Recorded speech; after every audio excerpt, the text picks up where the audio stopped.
What is good, YouTube? Hopefully you're all having a good day. This video is, as you know, being uploaded on Christmas Day. So Merry Christmas to you all. And I'm glad to be back after 7 long months away. I have brand new content coming out very soon on my channel, which I'll be discussing at a later date. So stay tuned for that. I'm very excited to be uploading that and sharing it with you because I've been working on it for a very long time. But today we'll be discussing Wonder Woman 1984, and we're also going in full spoiler mode here. So if you haven't watched the film, watch it before watching this video.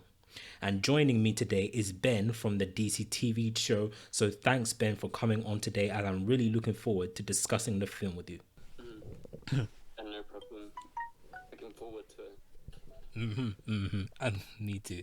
Right, so I wasn't actually supposed to see this film on the opening day, and that's because in the UK, like all the cinemas around the UK, most of them are shut down. So that meant that the majority of the UK audience could not see this film on the opening day. The majority, some people could.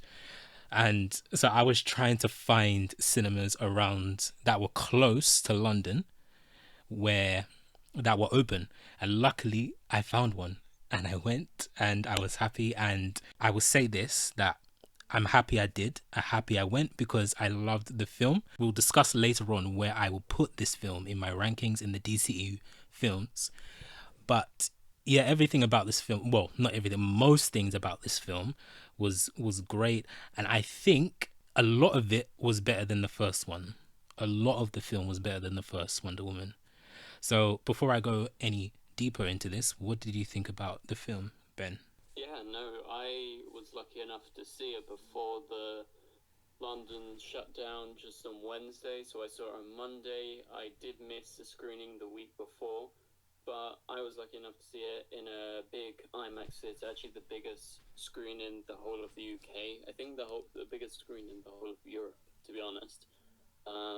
So yeah, it was really an experience, and I'm really glad I had it. I offered to actually watch the film at home. They were going to send me a screener link, and I was like, oh, I don't know, I really want to watch it in the cinema. So I'm very happy I held off and I didn't watch it the week before. And so yeah, I got to see it at the BFI IMAX. It was amazing. It was really everything I kind of wanted. It's not as good as the first, in my opinion, because the first is my favorite DCEU film and one of my favorite DC films. Okay. And like just one of my favorite films in the last decade overall. I just really have a big spot for it in my heart. And so it had a lot to live up to, and it lived up to all my anticipation, knowing that it was going to be really, really hard to top the first, just especially for me because I love it so much.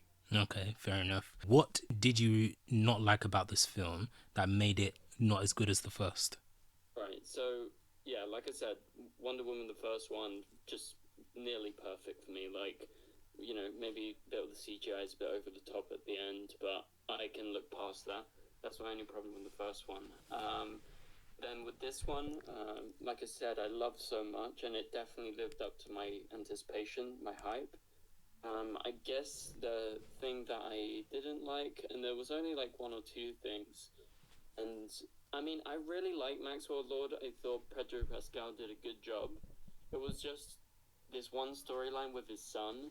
I thought it was a bit over the top, a bit too, forced. It felt a little bit forced to me. You That know, was my main problem. you know. What did you think about that? Okay, so I think the opposite of that.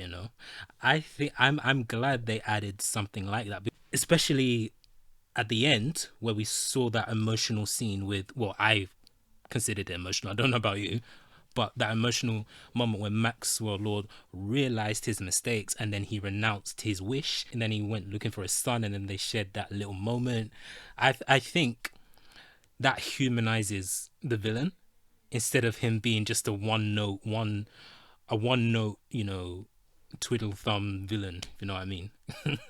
So I think, No, yeah. yeah, exactly. That added layers to him. So it makes him more complex, I think. So I actually think the opposite of you in that regard. No, yeah, I understand the human nature of it, and I get what they were going for. But in that last moment where he renounced his wish Mm. and he was looking up, he was being all crazy before, and he was in the light. I just thought that maybe it was a bit over the top of him being like, oh, okay, no, like, my son, I need my son, like, I'm gonna run off for my son. It felt a bit forced to me. It felt a bit artificial, but maybe that's just the way I saw it. But I get the humanizing nature of it. Obviously, I think that's important, and I'm not saying that it's terrible or something like that. Like, I just think maybe it's a bit too over the top, and they could have, like, maybe dialed it down a tiny bit. Fair enough. Okay, so how would you have done that moment then?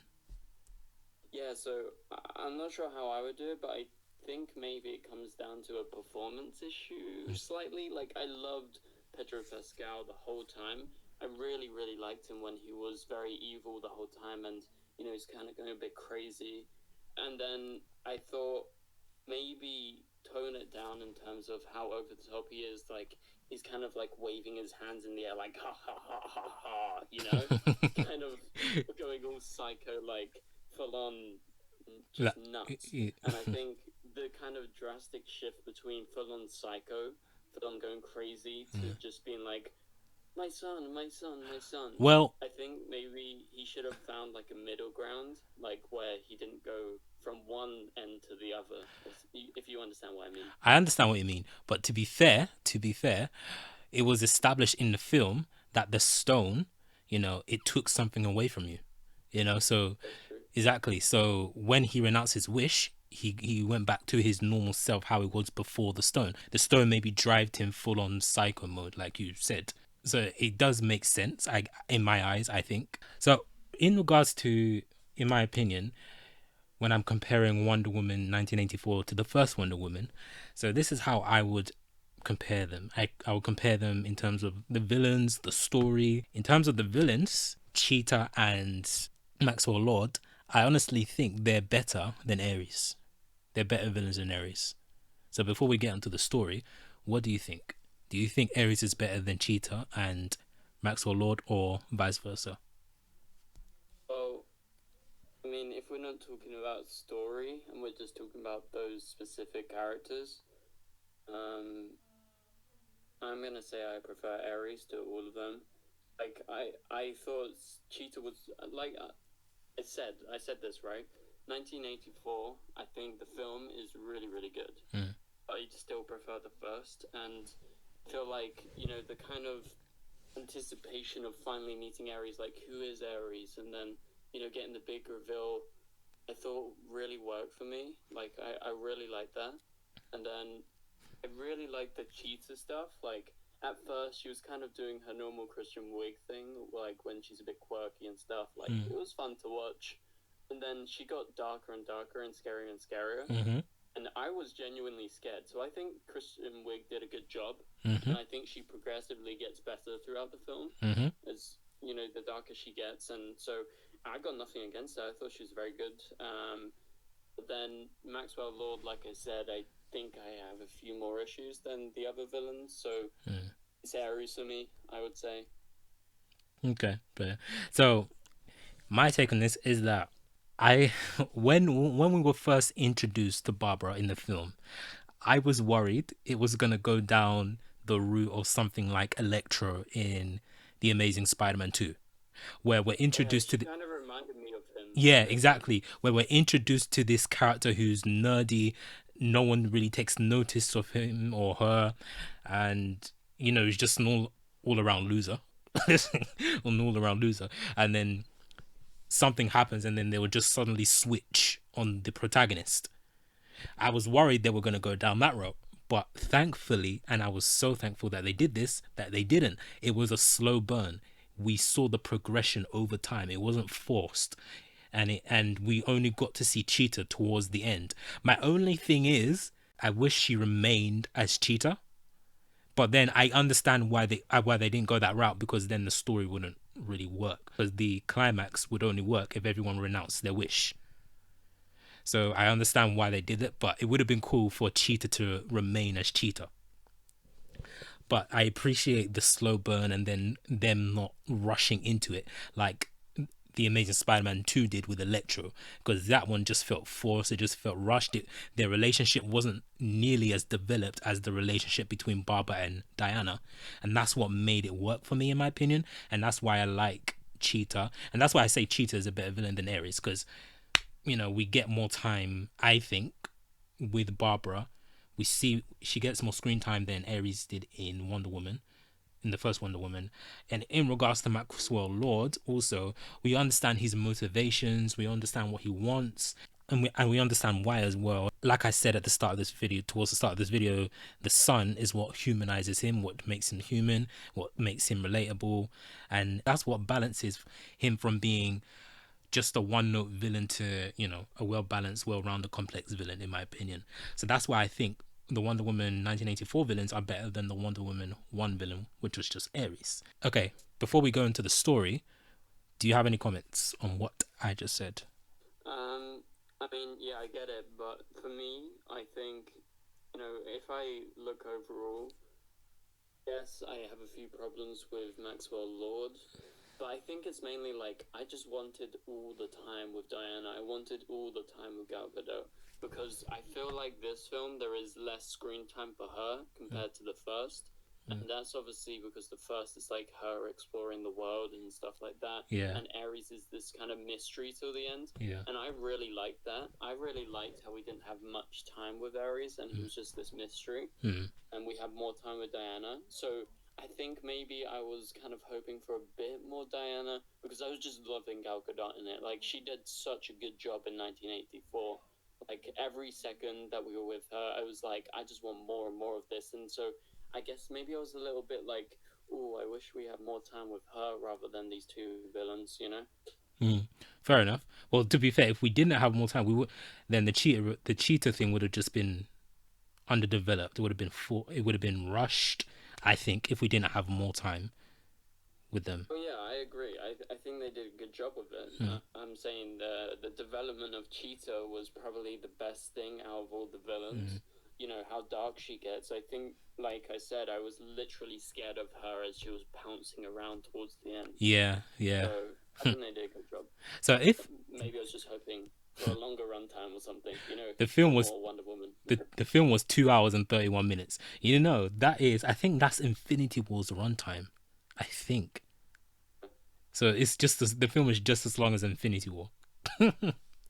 But yeah, it didn't feel that long, to be honest with you. It didn't feel that long at all. Well, maybe that's just because I was enjoying it so much. But yeah, okay. So in terms of the story, I actually really like the story. I think the 1984 story, comparing it to the first Wonder Woman, for me they're neck and neck. They really are neck and neck. I don't know which one I prefer. Honestly, I think they're 50-50. I love both of them. I'm pretty sure you prefer I'm not pretty sure. I know you prefer the first one, the first story, over the second one. A bit, but then there's a lot of what I like in the second one. Yeah. What do you like about the second one in terms of story? I think the best thing is probably in terms of story is the Steve and Diana bit. Yeah. When he comes back, I think it's really just neatly explained. Like, it makes total sense. You don't, question it for a minute. Yeah, exactly. And, see, it's like a complete reversal of the first film, which I thought was really cool. Seeing Diana introduce Steve to this new world, whereas the first was like him introducing her to the world, Yeah, exactly. I thought that was really, really cool, and I just really liked every moment that we had with those two characters. And I thought that was the most emotional bit of the story when, spoiler alert, Steve basically went away and she ran off, and it was this kind of long take, and yeah, I really, really liked that scene. I think I started tearing up at that I agree. Scene. Like, it really worked for me. I agree. And so I think this is the best part of, like, them exploring the 80s was, like, through Steve's eyes, kind of like how Diana saw the world in the first. Yeah, I agree. That bit was definitely the most emotional part of the movie, and I loved everything about the scene. Both Chris Pine and Gal Gadot, they acted so well in that scene. Yeah, it showed that they're both great actors, in my opinion. And I like the concept of, if you wish something, you lose something in return. So in terms of Diana, she wished for Steve Trevor to return, but in return, she was losing her powers. and I like that because it made her vulnerable.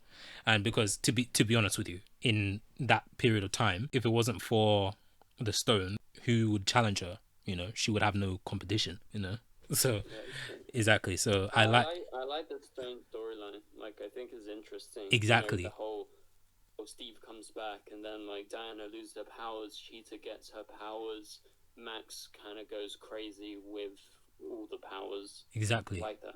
exactly. I like that. That's why I'm saying I don't know which. You know what?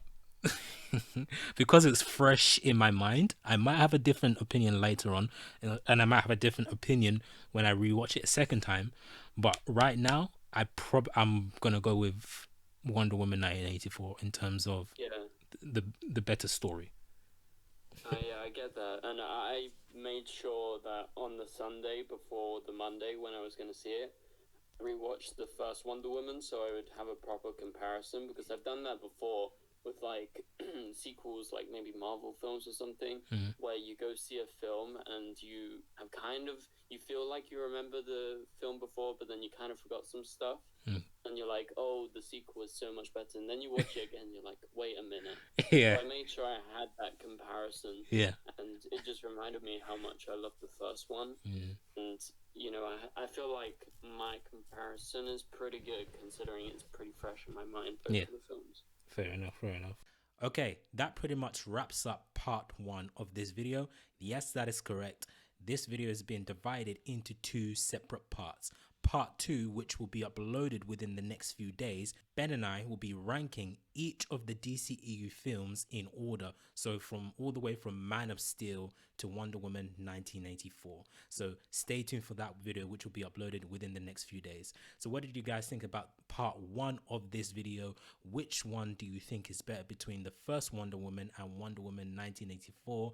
Let me hear your thoughts down below in the comments below. Do you agree with me when I say that Wonder Woman 1984 is very marginally superior to Wonder Woman 1? Or do you agree with Ben, who says Wonder Woman 1 is better than 1984? Let me know in the comments down below. And if you like this video, give this video a big thumbs up, share this video with your friends, subscribe to my channel, and also subscribe to Ben's channel if you're new. He has over 100,000 subscribers. Go check out his content. His content is great. I'll leave the link to his channel in the description below, and I'll see you guys later for part two to this video.